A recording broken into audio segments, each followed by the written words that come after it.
Étude historique du récit du martyre de Hussein ibn Ali alayhi salam.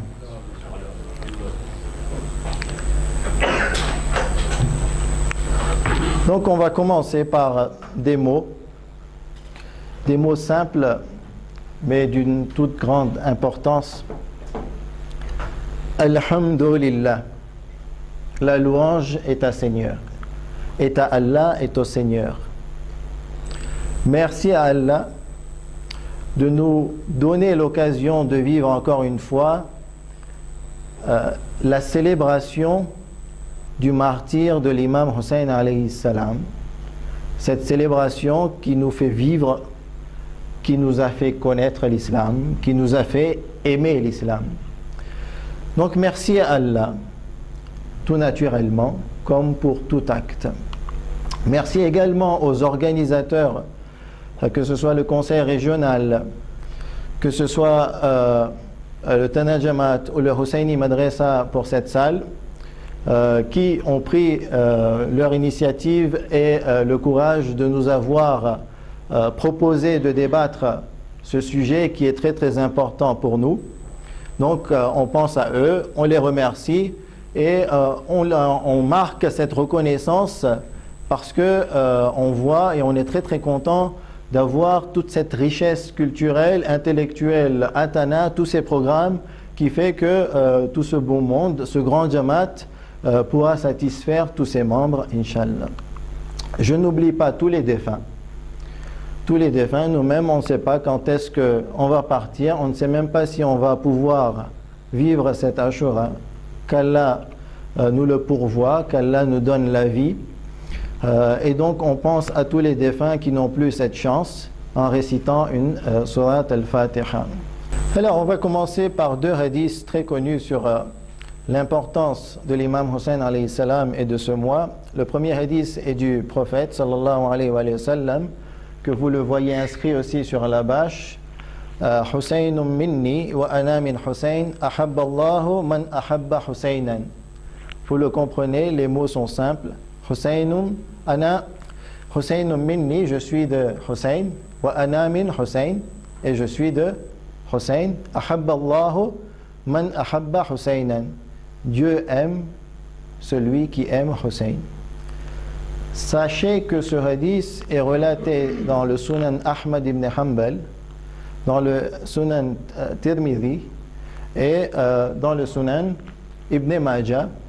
Et ce hadith est considéré comme, la transmission est considérée comme authentique chez les savants sunnites de façon générale. Deuxième hadith du sixième imam alayhi salam. Man dhukirna indahu fafadat aynahu harrama Allahu wajhahu ala an-nar. Celui auprès duquel nous sommes cités, et l'imam Hussein alayhi salam est cité, et que ses yeux se remplissent de larmes, à ce moment-là, Dieu va interdire pour lui le feu de l'enfer. Ce sont des riwayat, des hadiths qu'on a tout le temps entendus. Et ces riwayat nous ont forgé cet amour pour l'imam Hussein alayhi salam.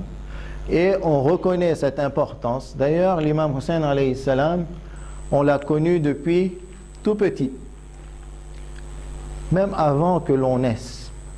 Alors que nous étions dans les ventres de nos mères et qu'elles venaient dans les majalis, on entendait déjà dans le rahim, dans la matrice, dans l'utérus, ces majalis, et on a connu l'imam Hussein alayhi salam avant notre naissance. Alhamdulillah. Et c'est ce qui a fait que nous avons aimé les imams, les Ahl al-Bayt alayhi salam, et nous avons répondu à cet appel coranique d'aimer les Ahl al-Bayt alayhi salam, et automatiquement on s'est rapproché de l'islam. Mais bien entendu, on ne va pas développer plus sur l'importance de l'imam Hussein alayhi salam. Vous connaissez cette importance beaucoup plus que moi. On va parler de deux points principaux durant cette première session, ce premier cours. Le programme des cours, et ensuite on va parler sur le livre sur lequel on a décidé que l'on va étudier et qu'on a fixé comme support d'étude. Alors, le programme d'études ou le programme des cours concerne 3 points. On va délimiter le sujet de discussion, parce que c'est important de délimiter, toujours délimiter les sujets de discussion pour ne pas s'évader à droite, à gauche et pour avoir plus d'efficacité concernant ces discussions. L'objectif des cours, pourquoi on est là, pourquoi cette étude, et enfin le programme de lecture. Concernant la délimitation du sujet, je le répète tout le temps, vous me connaissez, beaucoup d'entre vous ont suivi mes cours durant le dernier mois de Ramadan, et vous savez que j'avance par étapes pour que les cours et les concepts soient bien connus. Alors, la première des questions, on parle d'événement de Karbala. Que signifie l'événement de Karbala? La question est lancée. Qu'est-ce qui vous vient à l'esprit lorsqu'on parle d'événement de Karbala? Le martyr de l'imam Hussein alayhi salam, c'est-à-dire le moment où il devient shahid, martyr. C'est ça? Le martyr de l'imam Hussein alayhi salam. La bataille, le combat, la bataille. Son voyage. Le voyage. Là, l'événement de Karbala égale tristesse. Je vais mettre ici tristesse. Et la philosophie ou le but? L'objectif ou la philosophie, on va dire, du soulèvement de l'imam Hussein alayhi salam. Il y a quelque chose qui vous apparaît encore dans l'esprit quand on parle d'événement de Karbala? Non? Il y a... Oui?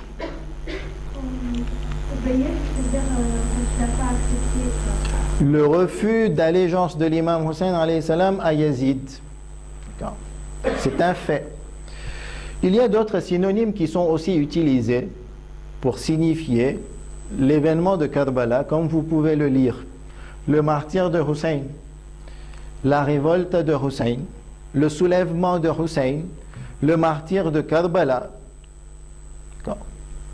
Pour dire qu'il a été shahid, il a été assassiné à Karbala, l'événement d'Ashura.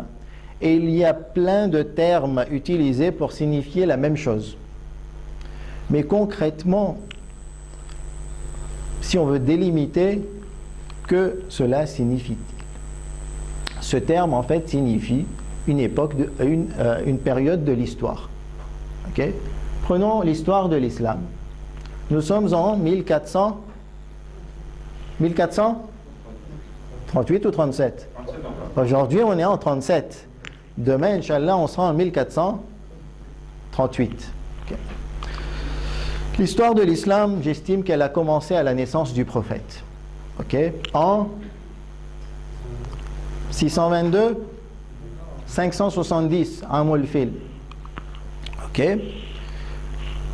Et ensuite, qu'est-ce qu'il y a eu?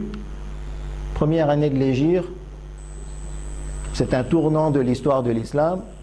Le prophète quitte la Mecque pour aller à Médine, et c'est là qu'il va fonder le gouvernement islamique. C'est une date fondamentale. Ensuite, il y a un événement en 60-61 qui va se produire. C'est cet événement que l'on nomme l'événement de Karbala. Donc l'événement de Karbala, c'est une période de l'histoire qui se produit en 60 et 61 de l'Hégire. Et cette période de 60 à 61 de l'Hégire, l'événement de Karbala commence exactement à la mort de Muawiyah et se termine au retour des captifs à Médine. Cette période de l'histoire, on la nomme conventionnellement chez les savants et dans les livres l'événement de Karbala, l'événement d'Ashura, l'événement de l'imam Hussein, la révolte de l'imam Hussein, le soulèvement de l'imam Hussein. Donc il ne faut pas qu'il y ait d'ambiguïté sur les termes. D'accord? Lorsqu'on parle d'événement de Karbala, c'est une période de l'histoire. Et ensuite, à partir de cette période, de cet événement, il y a des conséquences. La tristesse, on soulève on relève la philosophie, on va réfléchir, on va étudier les personnages, on va étudier le contexte politique, etc., etc. Mais à la base, c'est un fait historique. On avance. Donc on a délimité le sujet. On va maintenant délimiter la discussion. Notre discussion sur les 10 cours d'aujourd'hui concernera uniquement, je dis uniquement, les faits historiques. On ne parlera pas de philosophie, on ne parlera pas de Azadari et on va mettre le point dessus. D'accord? Pourquoi? Parce que c'est un sujet qui mérite d'être traité dans son ensemble. Nous n'avons que 10 sessions, 10 fois 50 minutes, c'est moins de 10 heures de temps. Donc on n'a pas beaucoup de temps, on ne peut pas aborder tout ce qui tourne autour de Ashura, c'est impossible, toute une vie ne suffirait pas. D'accord? Donc on va se consacrer uniquement à l'étude historique. Et cette étude historique sera basée sur le livre qui a été traduit, le livre d'Abou Mikhnaf, selon la recherche compilé et recherché par Mohamed Hadi al-Youssoufi al-Ghadawi. Donc ça va être notre base d'étude. Donc pour que vous puissiez mieux comprendre cette étude historique, je vous demanderai de vous fournir ce livre-là, soit par PDF sur le site internet, ou soit en version papier. Le deuxième support sur lequel nous allons nous appuyer, il me concernera moi plutôt, puisqu'il est complètement en arabe, et c'est une encyclopédie qui a été proposée par cet institut Akoum, un très très grand institut Akoum qui s'appelle Darul Hadith. Et le directeur de cet institut est Mohamed Ray Shahri, Cheikh Mohamed Ray Shahri, qui a été pendant longtemps le représentant officiel de Sayyid Ali al-Khamenei, le guide en Iran, au Hajj.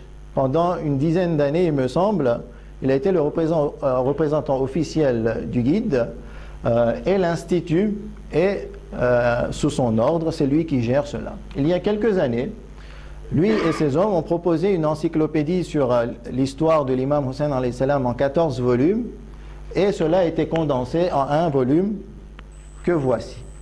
Ce volume regroupe tous les principaux textes historiques sur l'événement de Karbala classés par thème.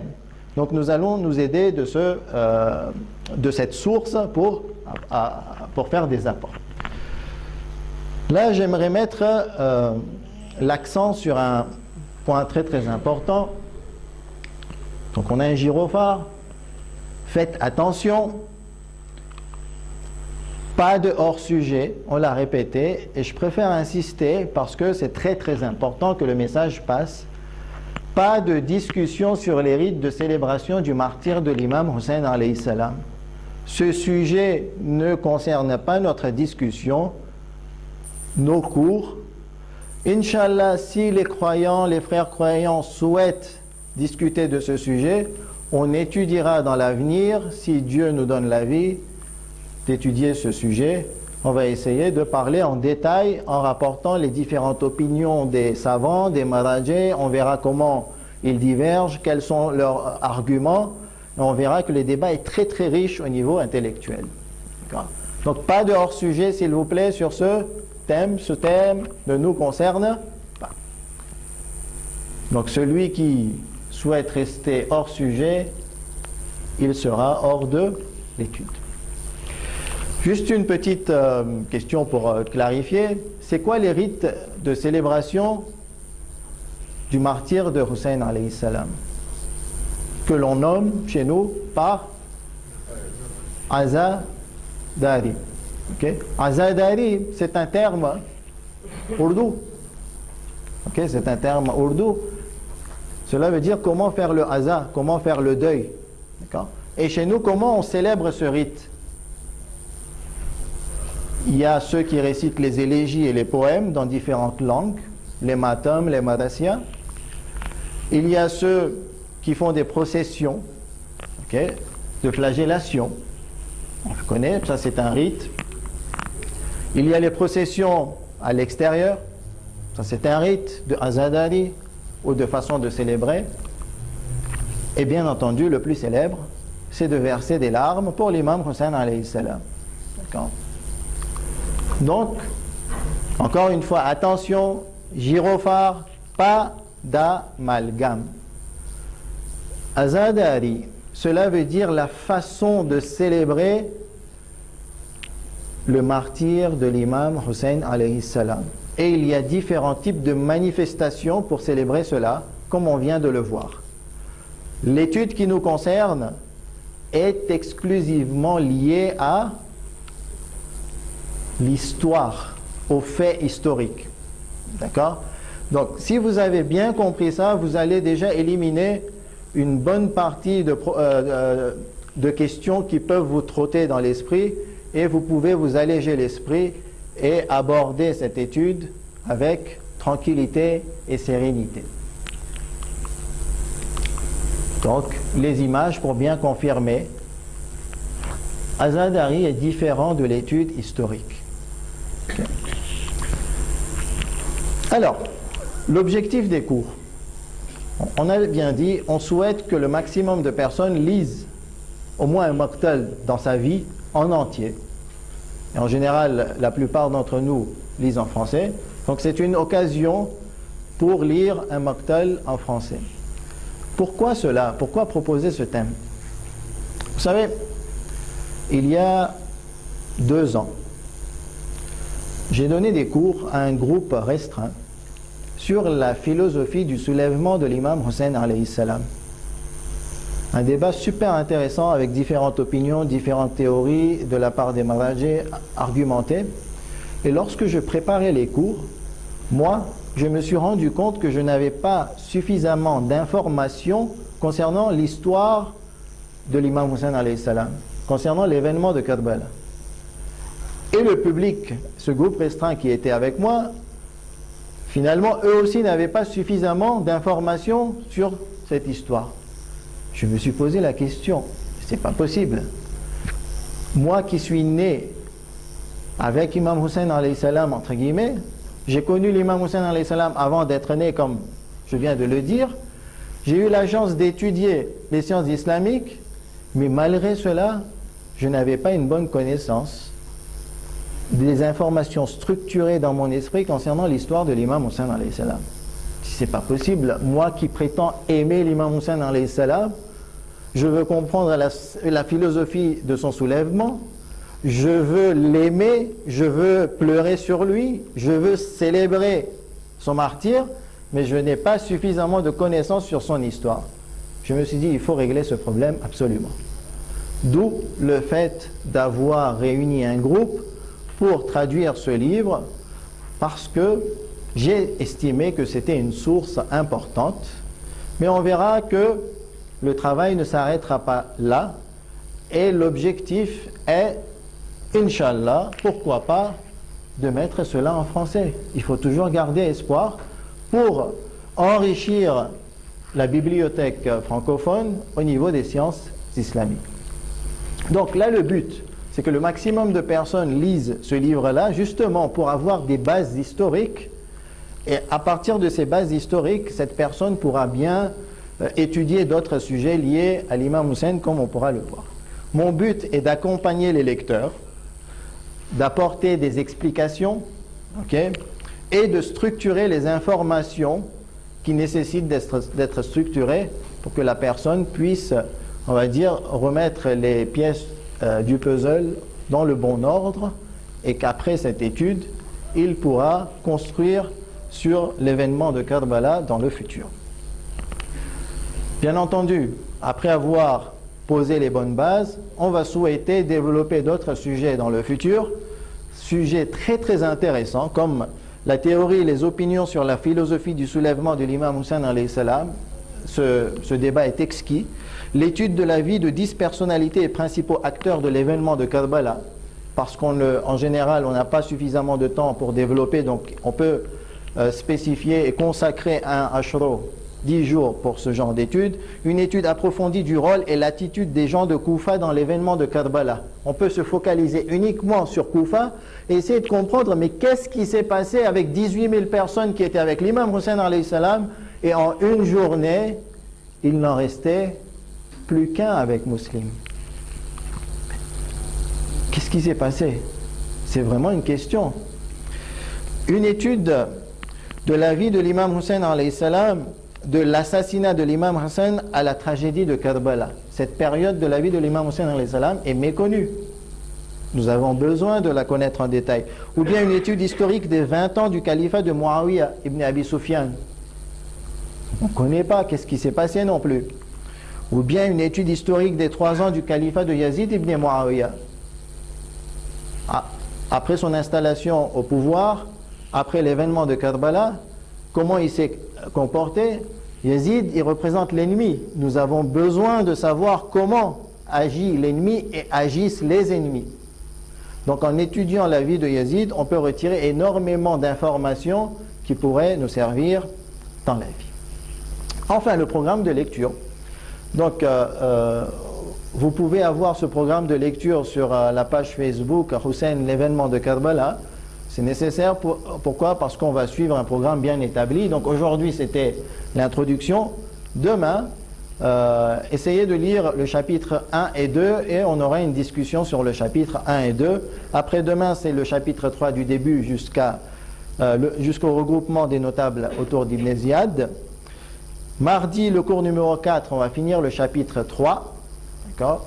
Je cite pour que l'enregistrement, comme il l'est fait, et que les frères qui nous suivent sur le live sur Facebook puissent noter cela. Donc le cours numéro 5, mercredi 5, on va aborder le chapitre 4 et le chapitre 5 du début jusqu'au paragraphe Zobala. Le cours numéro 6 concernera la fin du chapitre 5. Le cours numéro 7 concernera les chapitres 6 et 7. Le cours numéro 8, chapitres 8 et 9. Le cours numéro 9 concernera le chapitre 10, la bataille de Karbala. Et le cours numéro 10 concernera le chapitre 11, le martyre de l'imam Hussein, et le chapitre 12, qui est le parcours des captifs de Karbala jusqu'à Koufa, Cham, et au retour à Médine. Enfin, le mardi 11 et mercredi 12 sont des jours de deuil. Moi, je tiens qu'on se consacre au deuil pour l'imam Hussein alayhi salam. Donc, on ne va pas mettre de cours pour ces jours-là. Donc, jusqu'à maintenant, on fait un récapitulatif. On a vu la première partie de la présentation, le programme des cours. On a bien délimité le sujet. Et on a dit que l'événement de Karbala, c'est un fait historique de quelle époque? 60 à 61 de la mort de Muawiyah au retour des captifs à Médine. On a aussi vu que notre étude concernera les faits historiques exclusivement et bien entendu pas d'amalgame entre histoire et azadari.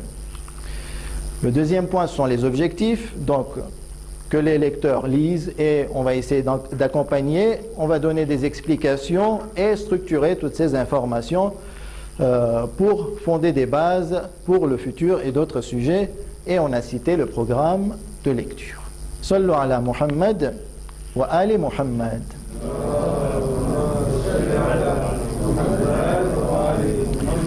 Donc il y a besoin de parler du livre, de présenter ce livre, puisque c'est notre support d'étude. Alors, il y a des questions, il y a de multitudes de questions, alhamdulillah. On va essayer d'en répondre quelques-unes de ces questions. Qui est Abu Mikhnaf? Le livre Maqtal al-Hussein d'Abu Mikhnaf. Et quelle est la valeur historique de ce livre? D'accord? On commence. Qui est Abu Mikhnaf? Qui a lu le livre? Vous savez, j'ai eu beaucoup de témoignages qui me sont parvenus et qui m'ont dit qu'ils ont complètement terminé la lecture du livre. Alors, qui a commencé la lecture du livre? On lève bien haut les mains, comme ça je sais comment... Ok. Ok, donc au reste de se fournir le reste. Et qui l'a lu jusqu'à la fin? Très bien. Donc qui est Abu Mikhnaf? Abu Mikhnaf est, vous pouvez lire, l'hôte Zohar. Ok, le nom complet, il s'appelle Lut, c'est son prénom. Abu Mikhnaf, c'est le kunya, mais son prénom c'est Lut. Son père s'appelle Yahya, donc Lut, fils de Yahya. Son grand-père c'est Saïd. Son arrière-grand-père c'est Mikhnaf. Donc ne pas confondre Abu Mikhnaf et Mikhnaf, son arrière-grand-père. Et son arrière-arrière-grand-père c'est Sulaym al-Azdi al-Ramidi al-Koufi. Donc il était de Koufa, de l'Irak, de la tribu des Azd et des Ramides. Mikhnaf ibn Sulaym, compagnon du prophète, né à peu près selon certains 22 l'hégire, donc il ne peut pas être compagnon du prophète, mais selon certains il est compagnon du prophète, mais décédé en 80 de l'hégire. Donc il y a divergence, c'est normal, certaines informations sont floues. Mais c'est sûr qu'il a été compagnon de l'imam Ali alayhi salam. Il a participé aux batailles de Jamal, aux batailles de Siffin. Et il y a des éléments historiques qui montrent qu'il était encore là jusqu'à 39 de l'hégire, un an avant le martyre de l'imam Ali alayhi salam, 40 de l'hégire. Lut, quand est-ce qu'il est né? On ne sait pas exactement. Il y a plusieurs théories, plusieurs opinions entre les chercheurs. Le chercheur qui a compilé ce livre-là, lui, il privilégie l'année 60 de l'hégire, c'est-à-dire l'année de l'événement de Karbala, qui a commencé en 60 de l'hégire. Il est décédé en 157 ou 160 de l'hégire. Donc, selon Cheikh Youssouf al-Ghadawi, il a vécu à peu près 100 ans. Il a bien vécu. Il a bien vécu. Et il nous a laissé quand même un bel héritage. Sa spécialisation, donc c'était un spécialiste de l'histoire de Koufa et de l'Irak. C'était pas un spécialiste en jurisprudence, c'était pas un spécialiste dans les sciences coraniques, c'était pas un muhaddith, c'est-à-dire un spécialiste dans les hadiths, c'était un spécialiste dans les récits historiques. Sa foi, parce qu'on aime bien catégoriser les gens selon leur foi. C'est bien ça. On aime bien savoir qui croit quoi. Bien entendu, on n'a pas évité cette question. Alors, selon le chercheur de ce livre, Cheikh Youssouf al-Ghadawi, on va le présenter, Cheikh Youssouf al-Ghadawi, ne vous inquiétez pas. Abu Mikhnaf Lut, c'est pas un chiite conventionnel comme nous. Ça veut dire quoi, chiite conventionnel comme nous? Voilà. Qui croit que l'imam Ali alayhi salam est le successeur du prophète, légitime, le seul, et que les 11 imams après l'imam Ali alayhi salam sont les successeurs du prophète aussi, les représentants de Dieu, ils connaissent la religion, ils sont infaillibles, ils ont la science religieuse, etc., etc. Le 12e imam existe, tout cela, on le connaît, ça fait partie en fait des dogmes fondamentaux du chiisme conventionnel. Abu Mikhnaf, d'après les récits, d'après les études, c'était un chiite général, c'est-à-dire qu'il aimait les Ahl al-Bayt, il était très attiré par l'imam Ali alayhi salam, les Ahl al-Bayt, mais il n'y a aucun élément pour le chercheur qui indique qu'il serait un chiite conventionnel. D'accord? C'est clair? Donc, on pourrait le catégoriser comme sunnite. Très bien. Alors, on va parler du maqtal. Donc il y a une question qui se pose, c'est un sunnite. Pourquoi prendre les narrations d'un sunnite? La question est posée et elle est tout à fait légitime. On va passer au livre. Donc le livre Maqtal al-Hussein, ce livre d'Abu Mikhnaf s'appelle Maqtal al-Hussein, c'est-à-dire le martyre de Hussein. C'est le premier livre à avoir relaté cet événement. D'accord? Donc il a compilé un livre en prenant des témoignages directs, indirects, et l'a compilé dans un livre. Ce livre-là, selon le chercheur, a été compilé dans les années 130 à peu près de l'Hégire. Quand est-ce qu'a eu lieu l'événement de Karbala?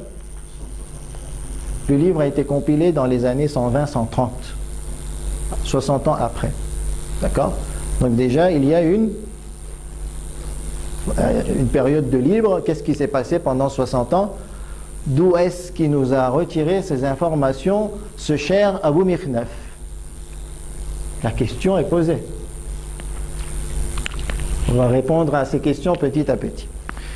Donc son livre d'histoire, ce Maqtal al-Hussein, a été retransmis à travers les époques par son, alors premièrement par son élève Hisham ibn Muhammad al-Sa'ib al-Kalbi. Okay. Ce livre est parvenu à Tabari et à d'autres historiens, et à partir du 7e siècle, on a perdu les traces de ce livre. De notre époque, un livre attribué à Abu Mikhnaf circulait dans le marché, mais comme j'ai dit, c'est attribué à Abu Mikhnaf. Le chercheur le prouve dans ce livre. Vous avez les notes du chercheur qui sont très très importantes. Il prouve que cette version a été falsifiée et ne correspond en rien au livre d'Abu Mikhnaf. Ok, donc il ne faut pas faire d'amalgame, encore une fois, être très très précis dans le traitement des informations. Mais de nos jours, après, des chercheurs, dont Cheikh Youssoufi al-Ghadawi, plusieurs chercheurs, dont Cheikh Youssoufi al-Ghadawi, ont reconstitué les narrations historiques d'Abu Mikhnaf à travers des recherches dans les livres d'histoire, dont celui de Tabari. Troisième point, de nombreux historiens comme Cheikh Moufid, qui est décédé au début du 5e siècle, c'est-à-dire en 410 à peu près de l'Hégire, c'est-à-dire combien d'années après Karbala? 340-350 ans après Karbala, nous a relaté l'événement de Karbala dans son livre Kitab al-Irshad. Et il s'est inspiré, ou il a eu le livre d'Abu Mikhnaf devant lui. Et le chercheur prétend, je dis bien le chercheur prétend, cela ne m'engage pas, ce sont ses recherches, prétend que le Maqtal d'Irshad, l'événement de Karbala relaté par Cheikh Moufid, qui est un éminent savant chiite dans l'histoire du chiisme, correspond beaucoup au livre d'Abu Mikhnaf. C'est-à-dire que la plupart des informations ont été reprises du livre d'Abu Mikhnaf. D'accord? Donc vous avez déjà une idée de la réponse qu'un chiite, un grand savant chiite, a relaté d'Abu Mikhnaf. Donc le livre, comme on l'a dit, il a disparu, et de nos jours, en plus du livre falsifié, il y a eu des recherches qui ont fait une recompilation de ce livre. Bon, qui est ce fameux Cheikh Mohammed Hadi al-Youssoufi al-Ghadawi? Il est devenu célèbre chez nous, mashallah. Voici le personnage. D'accord, il est beau, alhamdulillah. Alors, j'étais en train de chercher les photos de Cheikh Mohammed Hadi al-Youssoufi pour la présentation, et je suis tombé sur un très très beau article et ses photos. Donc on est en train de lui remettre un prix. L'article date du 3 juin 2016, c'est-à-dire il y a quelques mois. Ils ont organisé à Koum une cérémonie pour remercier Cheikh Mohammed Hadi al-Youssoufi al-Ghadawi pour ses travaux dans l'histoire islamique. Donc vous voyez ce Sayyid, il s'appelle Sayyid Husseini al-Bouchahri. C'est le imam et Jum'a à Koum et le représentant donc d'Ayatollah Khamenei en tant qu'imam et Jum'a. C'était le responsable des Hawza de Koum. Donc il remet un prix à Cheikh Youssoufi al-Ghadawi pour remercier ses travaux. Donc il fait un discours, toujours pour l'honorer.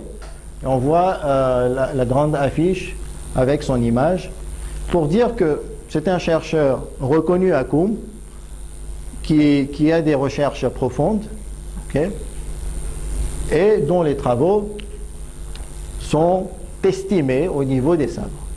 Mais il reste un chercheur, d'accord? Un chercheur est un humain. Il peut se...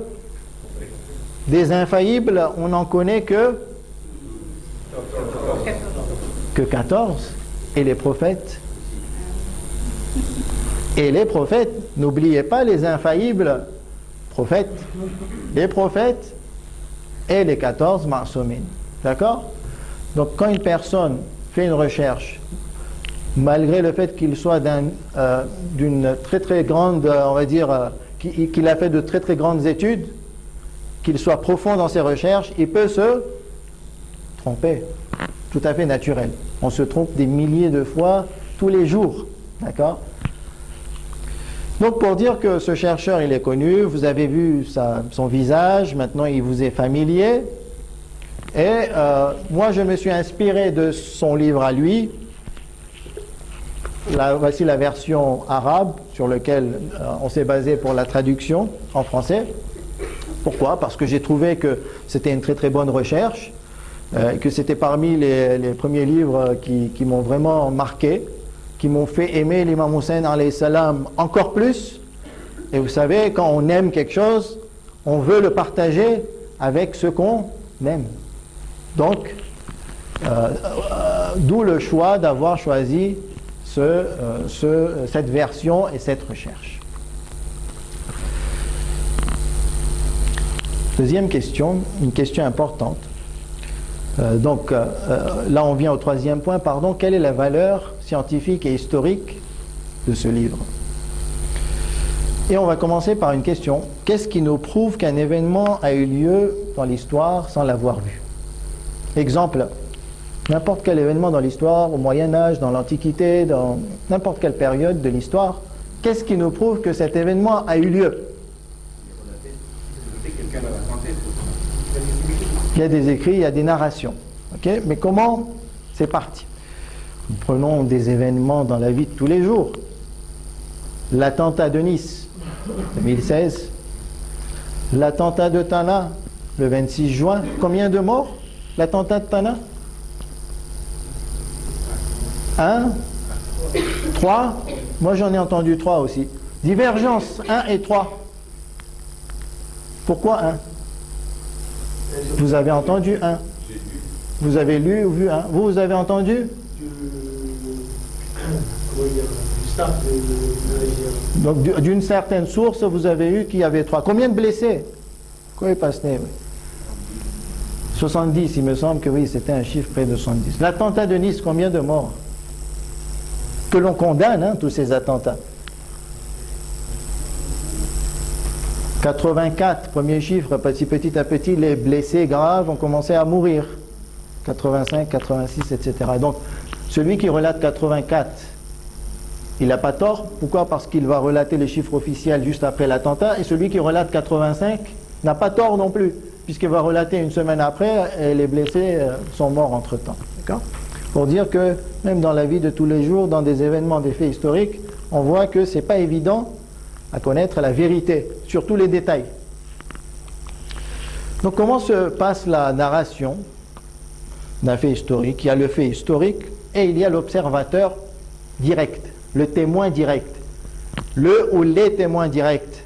Et c'est eux qui sont les personnages principaux pour la narration et le fait de relater cet événement jusqu'à... Sans lui, ça n'a pas de valeur. Donc, lui, il va relater à un autre, qui va relater à quelques personnes, qui vont relater, ça va faire du bouche à oreille, et hop, l'information va arriver jusqu'au public, jusqu'à nous. D'accord? Ça se passe naturellement dans la vie de tous les jours de cette façon. Le problème, c'est que s'il n'y a pas de témoin direct, la valeur de l'information, elle sera nulle ou elle aura moins de valeur. Voilà, exactement. Le geste, il est superbe.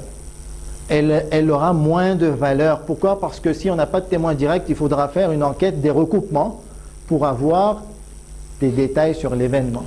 Donc ce qui va nous poser problème et automatiquement ce qui va nous mettre dans une grande difficulté pour reconstituer les faits.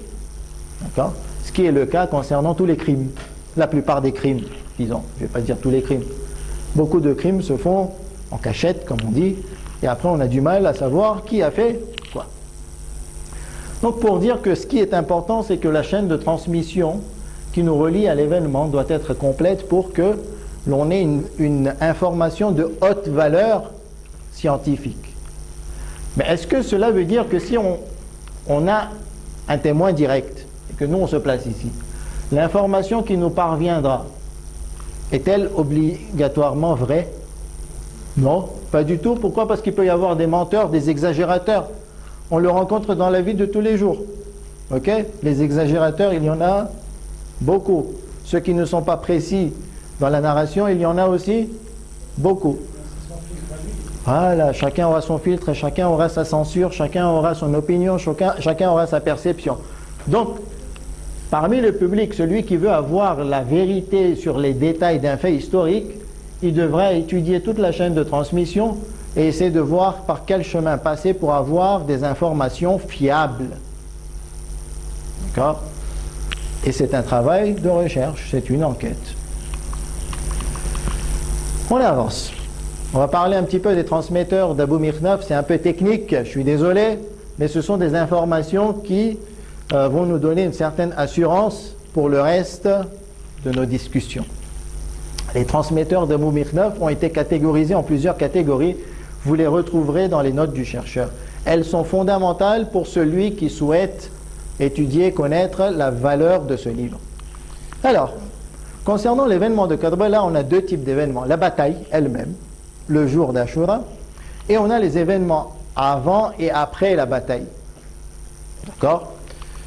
Ces événements ont été relatés par des témoins. Donc ils ont vu directement la bataille ou les autres événements. De l'autre côté, nous avons notre cher Abou Mikhnaf. Première catégorie de transmetteurs, ce sont ceux qui ont vu la bataille directement et qui ont relaté directement Abou Mikhnaf. Abou Mikhnaf est né quand? Donc à l'âge de 20 ans, c'était en 80 de l'Hégire. Est-ce que c'est probable qu'en 80 de l'Hégire, des témoins directs de l'événement de Karbala soient vivants? Mais oui.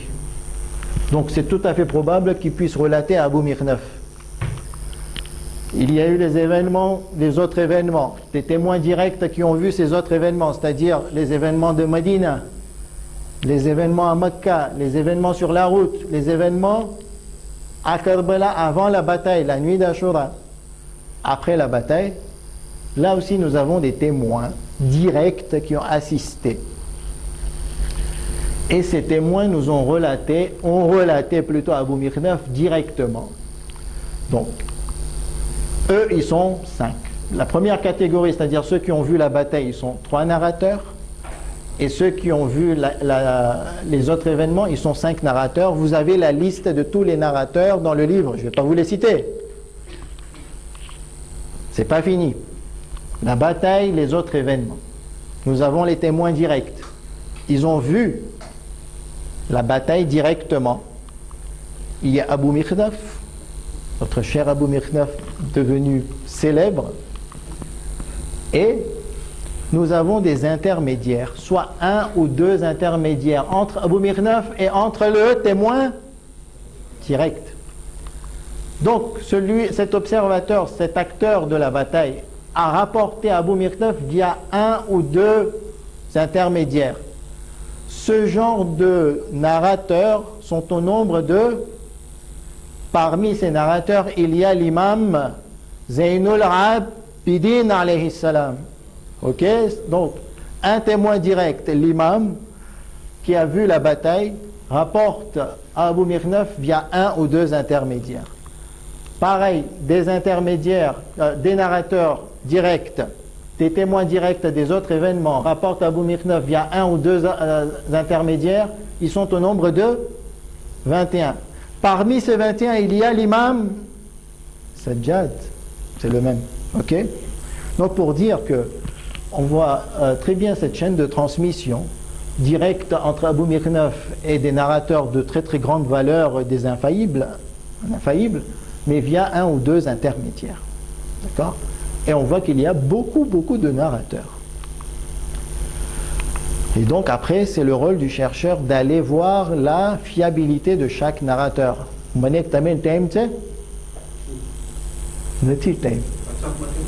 Ok? મને ને તમે ને ટાઈમ નથી. મને ને તમે ને કેના માટે ટાઈમ છે? બીજી વસ્તુ માટે ટાઈમ છે. Ok? Donc, Abu Mikhnaf ne a badi information Maïla Karbala. Bon, à l'époque, il n'y avait pas de télévision, et ne télévision de tout comme tout. Donc lui, qu'est-ce qu'il a décidé de faire? Il a décidé d'enseigner son élève Hisham ibn Muhammad ibn Sa'ib al-Kalbi, décédé en 206 de l'Hégire. Okay. Mais il a relaté son livre Maqtal al-Hussein qu'il a compilé, il a relaté à son élève qui lui aussi a compilé un livre. Donc il a mentionné toutes les narrations d'Abu Mikhnaf dans ce livre et d'autres narrations aussi, mais ils étaient précis, ils écrivaient d'où ils avaient retiré ces narrations. Quel grand travail qu'ils ont fait pour nous. Ensuite, le livre est parvenu à Tabari et à d'autres savants. C'est écrit dans le livre, dans les notes de chercheurs, à qui est parvenu ce livre-là. Et à Cheikh Moufid, on vient de le dire. Ces chercheurs, ces historiens, ont repris les narrations de Karbala du livre de Hisham ibn Muhammad Sa'ib al-Kalbi. Donc vous avez vu comment se sont transmises ces narrations au fur et à mesure, à partir de témoins directs de l'événement de Karbala. Après Tabari, on a déjà vu qu'est-ce qui s'est passé. Au 7e siècle, le livre a disparu. De nos jours, un livre falsifié a apparu. On ne sait pas qui, mais il est éliminé. Et les chercheurs ont reconstitué le Maqtal. Bien entendu, il n'est pas intégral. Sûrement, il y a des narrations de perdus, mais ils ont reconstitué cette principale partie du Maqtal al-Hussein d'Abu Mikhnaf via les narrations de chercheurs comme Tabari. Donc, venons-en au dernier point. Lorsqu'on dit que ce livre, je dirais celui-là, en arabe, puisque ce n'est qu'une traduction, juste une petite note. Jamais le traducteur n'est responsable du contenu du livre. Jamais. Le traducteur est responsable de la traduction et de la fidélité du texte d'origine. C'est-à-dire qu'il doit être honnête par rapport au texte d'origine et retranscrire parfaitement l'essence qui est dans ce livre. Bon, ça, c'est le rôle du traducteur. Mais après, son rôle s'arrête à là. Les informations du chercheur, les informations d'origine de Tabari, d'Abu Mikhnaf, n'est pas de la responsabilité intellectuelle, académique du traducteur. Ça, je pense que vous le connaissez, mais c'était important de souligner pour éviter des malentendus. Donc, lorsqu'on dit que ce livre a une haute valeur scientifique et historique, pourquoi? Parce que Abu Mikhnaf nous a relaté de témoins directs via des intermédiaires. Il nous a cité des chaînes de transmission. Okay? Et c'est ce qui donne de la valeur aux informations. Par contre, il y a beaucoup d'autres Maqtal. Ils ne citent pas les sources, ils ne citent pas les témoignages, ils ne citent pas d'où est-ce qu'ils nous ont donné cette information. Et c'est ce qui fait que ces autres Maqtal auront moins de valeur historique. Okay? Mais cela veut dire que lorsque ce livre a une haute valeur historique, tout est vrai, tout est authentique. C'est pour ça que je n'utilise pas le terme authentique. Je ne dis pas que ce livre est authentique. Pourquoi? Parce que beaucoup pourraient comprendre que tout est véridique. Okay? Alors que le seul livre que nous avons qui est authentique, c'est le Coran. Mis à part le Coran, il n'y a aucun livre où tout est authentique, tout est véridique à 100%. Dans tous les autres livres, dans les milliards de livres qu'il y a dans ce monde, il y a du vrai et il y a du faux. Et après, c'est aux chercheurs, aux lecteurs de faire la part des choses et de voir ce qui est vrai et ce qui est faux. D'accord? Donc je répète que le traducteur ne croit pas que tout ce qui est dans ce livre est à 100% vrai. Même le chercheur ne croit pas. Le chercheur qui a fait ce livre ne croit pas que tout ce qui est dans ce livre est vrai, puisque lui-même il critique des informations de ce livre. D'accord? Donc, il faut que cela soit clair dans nos esprits. Et le but des cours est justement de relever ces certains points où on va critiquer. On ne va pas faire une étude approfondie. Nous ne sommes pas en cours de master ou de doctorat, on ne fait pas une recherche. Mais on va essayer d'adapter l'intervention de telle façon qu'elle soit utile pour nous tous et qu'on apporte des informations intéressantes. Donc, haute valeur historique ne signifie pas que tout est véridique, tout est authentique. Mis à part le Coran chez les chiites, chez la majorité des savants chiites actuellement dans le monde, mis à part le Coran, il n'y a rien, il n'y a aucun livre où tout est vrai à 100%. C'est aux chercheurs de faire la part des choses selon des normes de recherche, et on en avait parlé l'année dernière pendant le mois de Ramadan. Pourquoi avoir choisi ce livre? On l'a dit. C'est un livre qui a une bonne valeur scientifique et surtout que les autres Maktal, comme le Maktal d'Irshad, ou quel autre Maktal vous avez dans votre esprit? Le Rouf. Quel siècle de l'Hégire? Le Rouf. Sheikh Moufid, Maktal al-Irshad, Sheikh Moufid, 5e siècle de l'Hégire, début du 5e siècle de l'Hégire. Le Rouf, c'est 7e siècle de l'Hégire. Combien d'années après Karbala? À peu près 600 ans après Karbala. Okay. 678, le Rouf c'est écrit par Sayyid ibn Taous. Okay. Donc 600 ans après Karbala. Ces deux grands savants chiites qui nous ont donné de beaux livres, malheureusement ne citent aucune chaîne de transmission. C'est-à-dire que les informations qu'ils nous donnent, pour un chercheur, n'ont pas de valeur scientifique et historique. Le chercheur devra obligatoirement, on va dire, renforcer ces valeurs par d'autres recherches et dire que d'où est-ce que ces savants ont retiré l'information pour que cela prenne de la valeur. Le Maktal de Cheikh Abbas al-Qummi, Nafasul Mahmoum, quand est-ce qu'a vécu Cheikh Abbas al-Qummi? À l'époque de 12e imam, c'est-à-dire 250-300 de l'Hégire. Cheikh Abbas al-Qummi, Mafati, Mafati, tout le monde connaît.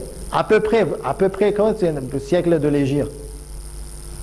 2e, 3e, 13e siècle de l'Hégire, ça fait 150 ans. Il est décédé, ça fait récemment.